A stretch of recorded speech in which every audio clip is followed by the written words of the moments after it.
Всем привет, здесь команда Village Club, и сегодня Валера расположился вольготно в таком просторном кресле, потому что мы снимаем обзор на очень классный продукт, новинку 2018 года, и это... Газовый уличный камин. Я не зря расположился в данном кресле, потому что я хотел бы вам, дорогие друзья, сразу показать высоту данного газового камина. У него очень правильная высота. И когда вы сидите рядом с партнером, общаетесь, да, либо с вашими друзьями, вы всегда здесь можете расположить какие-либо напитки. Вино. Благодаря... Виски. Виски, коньяк, виски, водку. Благодаря данному экрану стеклянному вы защищены от пламени, и плюс стекло, конечно же, отражает пламя и дает ему более такой объемный вид. У данного камина есть крышка.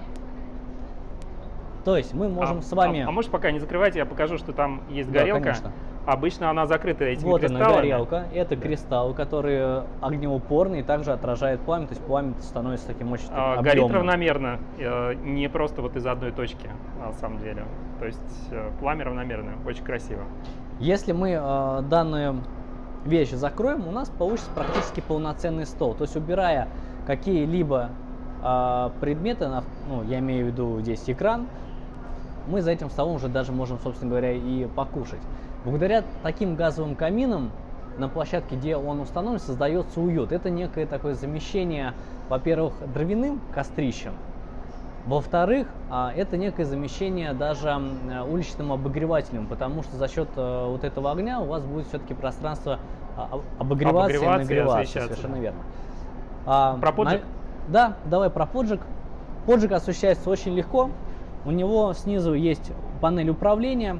На панели управления существует клавиша, которую мы поворачиваем. Осуществляется подача газа. И слева кнопка. Это пьезоэлемент. Мы на нее нажимаем. Осуществляется поджиг непосредственно самой горелки. Ровно так, как и в обогревателях уличных, да? Да, типа совершенно грибок верно. И так далее. Что очень здесь правильно сделано, это дверца, которая у вас открывается, и вовнутрь у нас уже устанавливается непосредственно сам газовый баллон. Литраж 18,2 литра, если мы говорим про композитный баллон. Ты знаешь, что там можно еще что-нибудь припрятать? Вот у меня такое При желании можно чехол вот припрятать. Тут нет виски.